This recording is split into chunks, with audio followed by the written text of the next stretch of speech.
다음에는 술을 팔지 말고 마시지도 마라, 술을 조심해라 하는 대목이 나옵니다. 여기에는 또 술을 장사하시는 분도 있을 수도 있고 저녁에 또 술 한잔 할 수밖에 없는 경우가 생길 수도 있습니다. 이 보살기법문을 참고해서 가능하면은 이 술은 이러한 좋은 쪽보다는 자칫 잘못하면은 얼마든지 위험천만한 이 범죄를 일으킬 수 있는 이러한 약이다 하는 생각을 알고서 취하지 않도록 조심해라, 이런 뜻으로 받아들이시면 되겠습니다. 교도소에 들어가 있는 사람 75%를 조사를 해보니까 이 술 때문에 들어갔어요. 술로 인해 가지고 여러 가지가 가정불화가 생기고 없던 마음이 뒤집어지고 이렇게 생기는 거예요. 그래서 이 부처님 당시에 지타국이라고 하는 이 나라에 그 사타가 존자라고 하는 존자가 계셨는데, 아주 그 마을에 동룡이 있어서 1년에 한 번씩 사람을 잡아먹어요. 그래 이제 죄를 바치지 않으면 동룡이가 시끄러워서 돌아다니면서 애를 먹이기 때문에, 그래 이제 빌고 빌어가지고 1년에 한 번씩 죄를 지내는 있는데, 이 사가타 존자가 이 동룡을 항복을 받아가지고 멀리 달아나도록 만들었습니다. 그러니까 그 동네가 조용히 평화로운 동네가 됐죠. 이거를 알고서 그때 이제 큰 부자가 동룡을 항복받으신 저 스님께 나는 공양을 올리겠다, 대접을 하겠다 해서 집에 모셔가지고 대접을 하는데, 요즘 말하자면 무슨 인삼주 같은 거, 아주 보약 같은 거, 좋은 이런 거를 대접을 했습니다. 그래서 이건 몸의 보약입니다. 한 잔 더 하시죠. 한 잔만 더 하시죠 하다가 몇 잔 먹고 나니까 아무리 스님이지만 술 마시면 취할 수밖에 없지요. 잔뜩 취했습니다. 이제는 스님이 비틀비틀거립니다. 그러다가 나중에 돌아오는 길에 발을 제대로 걸을 수가 없어가지고 넘어지면서 그 낮에 자신 음식이 전부 다 토해내가지고 그 토해낸 술찌꺼기 음식물에다가 그 입을 대고 설랑 아유 죽겠네, 아이고 죽겠네, 아유 죽겠네, 죽겠네 신음하는 모습을 보고 사람들이 모두 이제 부처님께 가서 전했습니다. 저렇게 훌륭한 사가타 존자께서 지금 오물통에다가 머리를 박고 아이고 죽겠네, 아이고 죽겠네 하니 큰 스님이고 뭐고 다 없어졌다 이거예요. 이제는 저걸 어떻게 하면 되겠습니까? 그러니 부처님께서 오셔서 그 모습을 확인을 합니다. 확인을 하시고 나서 하시는 말씀이에요. 지금부터 나를 스승이라고 부르는 자는 비록 풀잎이나 나무 열매라 할지라도 술에 잠시 담갔다가 꺼낸 이러한 물이라 할지라도 마시지를 말아라. 이거를 마시는 자는 나는 제자라 할 수 없고 나는 그의 스승이라고 나는 생각하지 않을 것이다. 이런 말씀을 하시면서 그 후에 그 대도경이라고 하는 경에 나옵니다. 술은 냄새도 맡지 말 것이며 술 근처에 자지도 말라. 술은 독약이요 독수요 독한 기운이며 지혜로운 사람을 미치게 하는 약이다. 모든 실수와 모든 악의 근원일 뿐만 아니라 육신을 병들어 썩게 하고 복은 사라지게 만들며 죄를 범하게 하는 동물이라 하시고, 차라리 펄펄 끓는 그릇의 물을 마실지언정 술맛이 들어있는 일체 것을 마시지 말라 하고 단언하게 탁 말씀을 하셨습니다. 요즘 우리 불교계에 음식점에 자주 출입하는 우리 스님들, 그리고 술, 담배를 거침없이 자행하고 있는 요즘 세상에 부처님께서 열반하실 때 부처님이 돌아가시고 나면 우리는 스승이 없습니다. 어찌하오리까? 그러니 이계위사하라. 내가 하라는 것은 하고 하지 말라는 것은 하지 않는 개로서 스승을 삼아야만 된다. 승중족 법중하고 개를 잘 지켜서 스님의 위치에서 그대로 잘 살아나가면 법이 살아나고, 스님의 위치에서 스님 아닌 모습과 스님 아닌 행동을 할 때 불법은 망한다. 이런 말씀을 하시면서 술은 깨달아 아는 힘을 잃게 하고 몸과 마음을 함께 더럽히도다. 슬기로운 마음을 어지럽게 만들고 부끄러운 언동을 저지르도다. 바른 생각은 잃게 되고 분노심만 늘어나니 기쁨은 사라지고 집안은 괴롭도다. 듣기 좋게 술 마신다 이름하지만 실상으로는 목숨 뺏는 독약이다.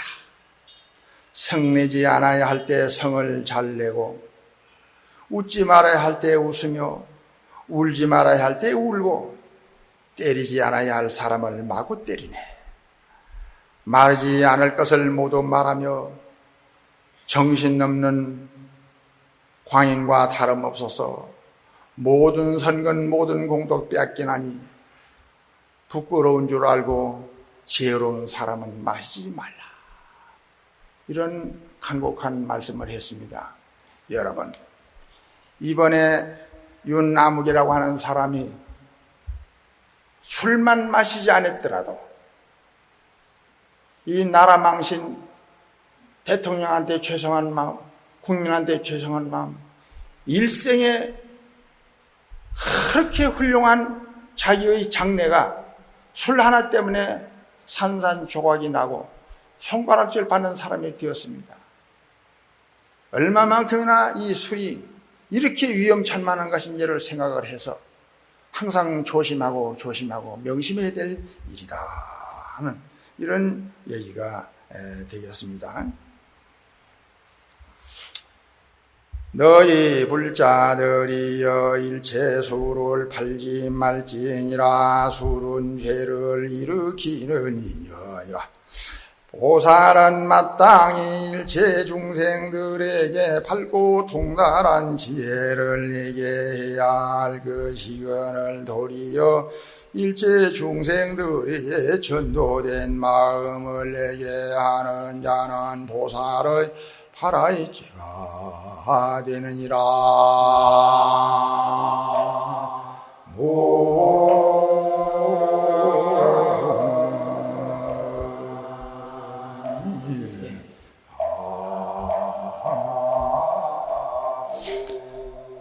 너희 불자들이야 출가한 보살이나 제가한 보살이나 비구나 비구니 허물을 자기 입으로 말하거나 남을 시켜 말하지 말지니라. 보살은 외도 악인과 이승악인이 불법에 대하여 비유를 말하더라도 항상 자비심으로 이들을 교화하여 대승에 대한 신심을 내도록 해야 할 것이거늘 보살이 도리어 불법 가운데 허물을 퍼뜨리는 자는 보살의 파라이체가 되느니라.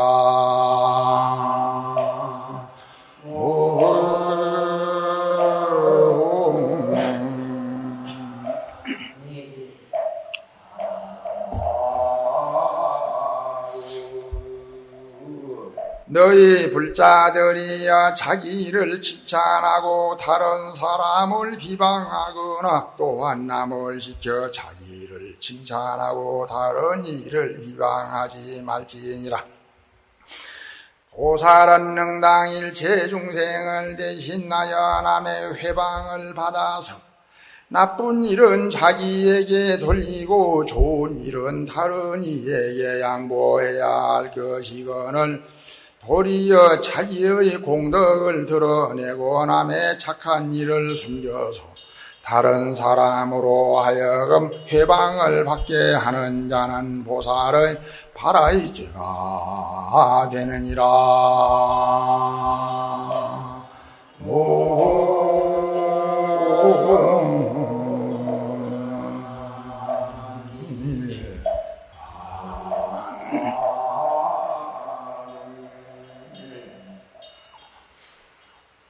어떤 일을 당했을 때에 자기 허물은 덮어주면서 남의 허물을 들추는데 신경을 세우는 수가 우리는 흔히 많습니다. 근데 좋은 일은 남에게 양보하고 자기의 그 나쁜 것은 자기에게 돌리는 이것이 바로 보살 사상인데 어려워요. 저는 지금 이 역사상 많은 부처님 말씀도 많고 스님들이 좋은 훌륭한 스님들도 많이 계시는데 비록 우리나라 스님은 아니지만 일본의 백은서다라고 하는 아주 훌륭한 큰 스님이 계셨는데 이 스님에 대한 실화를 제가 한번 말씀드려 보겠습니다. 아주 훌륭한 큰 스님이셨는데 그 백은선사 밑에 마을에 부잣집이 있어가지고 이 스님에 대한 의식규약을 다 대드리는 겁니다. 의식규약. 의는 이제 옷이죠. 약은 보약이고 잡수는 음식이라든지 여러 가지 병이 들면 또 병원에 모시고 가고 해서 극진히 잘 시봉을 하는 그런 신심 있는 불자님이 계셨는데 그 집안에 이상한 일이 생겼습니다. 그 집안에 시집가지 아니한 딸이 임신을 하게 됐어요. 그런데 그 임신을 시킨 그 남자가 누군지를 그 딸이 밝히질 못합니다. 아무리 말을 하라 해도 말을 못하는 거예요. 그래서 이제 아이를 낳을 딸이 다 됐는데 아버지가 너는 우리 가문을 먹칠을 했으니 너가 만일에 아이가 태어나는 순간에 그때까지 말미를 줄 것이다. 그때까지도 이 아기의 아버지 되는 사람을 밝히지를 않으면 즉석에서 나는 아기를 죽일 거다. 그러니 며칠 전부터 이야기를 합니다. 결국에는 아기를 낳았습니다. 낳자마자 칼을 들고 들어옵니다. 그래서 말해라. 약속대로 이 아기 애비가 누구냐 대답을 못하는데 죽이려고 칼을 딱 빼드리니까 아버지 말을 할게요. 이제 말을 할 수밖에 없지요. 그때 너무 급한 나머지에 그 처녀는 아기를 살리기는 살려야 되겠고 급한 나머지에 누구를 뒤집어 씌워야지만 이 모면을 하느냐 이거요. 그런데 그 부모가 백은선사 큰 스님 말이라면 무엇이든 백발백중은 잘 들으니까 큰 스님한테 뒤집어 씌우는 것이 제일 빠르다고요. 그래가지고 말을 하니까 그래 말을 하는데 백은선사 큰 스님이십니다. 아니 뭐라고? 세상에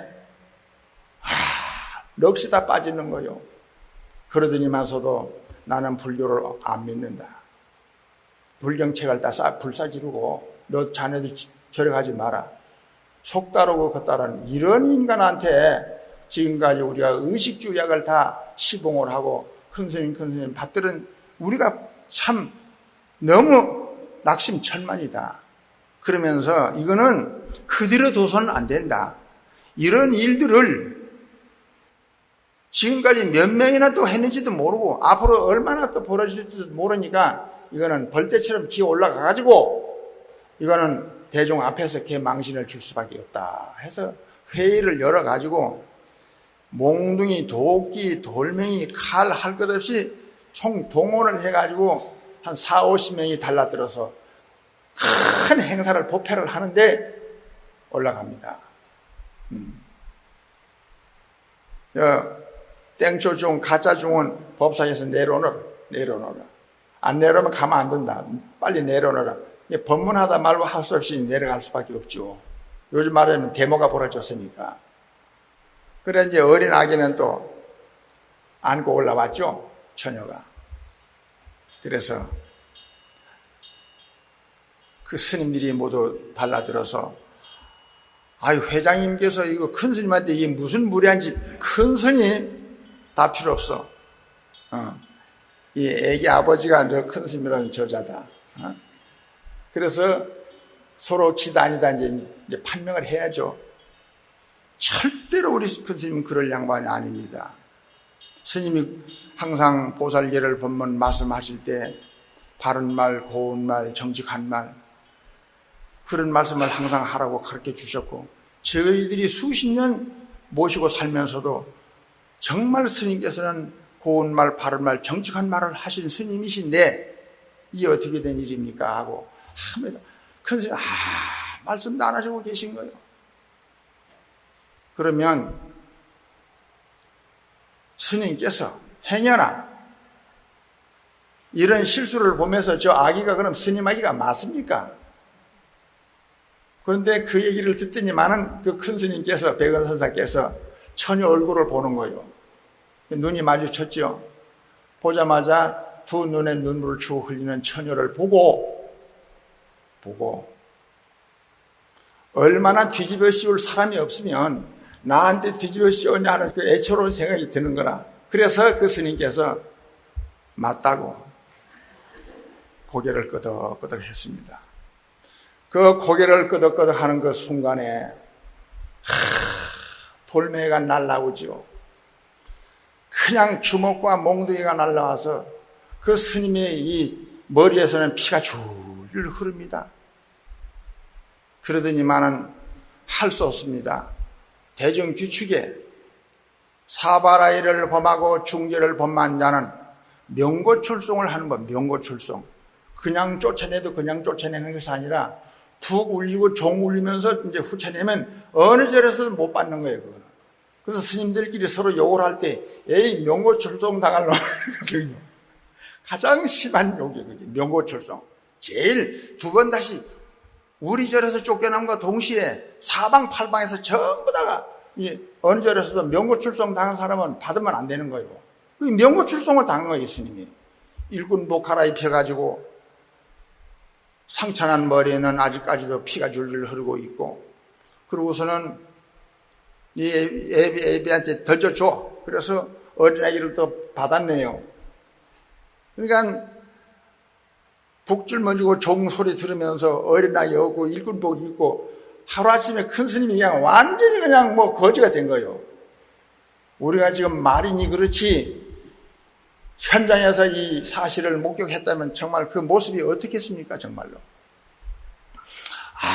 아무 불평불만 없이 어긴 어린아이를 안고 어디 가서 젖을 얻어먹이게 되지 않습니까? 이 젖 얻어먹이로 돌아다니니까 혀를 쩍쩍 차면서 아이고 참 꼴 좋다. 큰 스님이 저 모양 될 줄 누가 알겠노? 사람 발자 모르는 법이다며 전부 그냥 욕을 합니다. 그러기를 6개월이라고 하는 세월이 흘렀습니다. 6개월 만에 그 처녀 총각이 그 스님을 찾아와서 눈물을 흘리면서 부처님과 같은 분에게 죽을 죄를 지었습니다 하고 참회를 하는 거예요. 저희들이 스님의 허물을 벗겨드려야 되겠습니다. 서로가 그 오빠 되는 처지에서 잘못돼가지고 제가 이런 일을 범해놓고 차마 오빠가 그랬다고 하는 말을 할 수가 없어가지고 스님한테 이 허물을 뒤집어서 스님 일을 어떻게 하겠습니까? 그러면서 저희 집에 가십시다. 이 집에까지 왔습니다. 와서 그 큰 스님을 모시고 그 사정 얘기를 하니까 그때에 그 신도 회장님 되시는 분, 그 두 분께서 정말 저희들은 몰랐습니다. 저희들이 어리석어서 부처님 같은 분을 몰라봤습니다. 용서하십시오. 저희들이 부처님 앞에 이렇게 훌륭한 줄을 몰랐습니다. 그럴 때 바로 이 대목을 말씀하시는 거예요. 그대들은 이 법망경 보살기를 받느냐? 나쁜 일은 나한테 돌리고 좋은 일은 남에게 가도록 하는 것이 이 보살 사상인 줄 내가 법문을 했는데 그걸 몰랐느냐 해서 오늘도 지금 역사상 그 백은선사가 유명한, 오히려 그 일로 인해 가지고 역사상 유명한 훌륭한 백은선사가 됐다. 우리는 세상을 살아가면서 뭘 잘했느니 못했느니 니핑이 내핑이 될 것이 아니라 이런 일들도 우리가 나쁜 일은 자기에게 돌려주고 상대가 나를 이용할 거 있으면 다 이용해 먹으라고 하는 이런 보살 사상이 바로 이 법망경 사상이다 하는 말씀을 여러분들은 아셔야 되겠습니다. 너희 불자들이여 너희는 인색하게 살지 말며 남을 인색하도록 가르치지도 말지니라.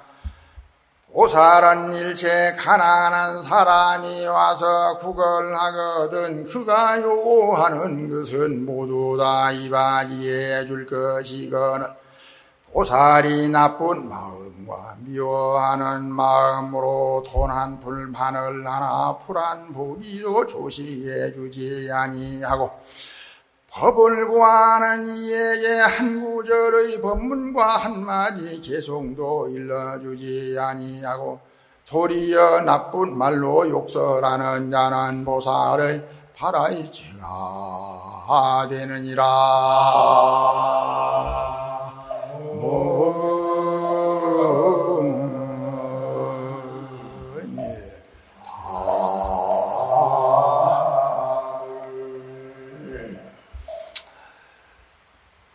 구걸하러 오면은 뭘 못 준다 하더라도 없으면 못 주면 됐지.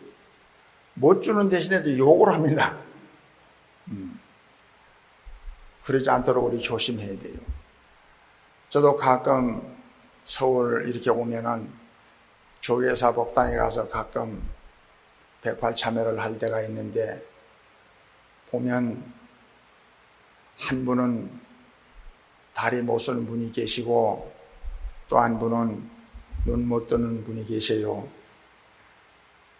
그걸 보면은 그래도 우리는 그런 분보다는 그래도 행복하다 하는 생각을 가지고 살아야 됩니다. 이 세상에 이 불구자 이분들이 40명 중에 한 사람이 불구자인데 우리는 그 40명 중에 안 들었지 않습니까? 볼 수 없는 사람. 이분은 자기 손자가 귀엽다고 하는데 10분은 그만두고 1분만이라도 귀여운 손자를 한번 얼굴 보고 싶은데 못 보지 않아요. 그분에게 소원이 무엇이냐 물은다면 우리 마누라 얼굴 한번 보고 싶다고 이러거든요. 귀여운 손자 얼굴 보고 싶다. 한번 제가 몸이 안 좋아가지고 장님 지압하는 분에게 지압을 한번 봤는데 머리를 이렇게 만들면서도 이거 스님 잘생겼습니다 그러는데 머리만 좀 어떻게 잘생긴 모습이 어떻게 알겠어요. 노란 꽃을 갖다 드리고 아름다운 꽃입니다. 꽃을 못 봅니다. 저는 그 조교사 들어갈 때 그 다리 아픈 분이 쭉 옛날에 엎드려 가지고 있을 때 보면은 그 방석도 없이 그 콘크리트 바닥에 엎드려 가지고 있는 거 보면은 너무 안 됐어요. 그래서 그때 마침 조교사 법문하는 날인데 그날은 내가 많이는 못하지만은 오늘 큰 마음 먹고 한번 좀 써봐야 되겠다 생각하고 10만 원씩을 두 분께 평생 처음 줘봤어요. 근데 꼭 보면은 동전 있으면 주는데 1,000원짜리나 10,000원짜리 있으면 못 주는 수가 있습니다. 그러지 말고 그 사람들도 1,000원짜리도 받을 수 있고 10,000원짜리도 받을 수 있으니까 날마다 못 줄 망정 절대 무시하거나 깔보거나 욕하지 말고 인격을 사랑해주고 존중해주는 그런 생각으로 세상을 살아나가야 된다. 못난 사람, 못 배운 사람, 가난한 사람, 불구자 보면은 안타까운 마음, 치근한 마음, 울고 있는 사람 보면은 눈물 닦아줄 생각을 가지고 사는 것이 바로 이 보살계 법망경 사상이다 하는 생각을 가지시고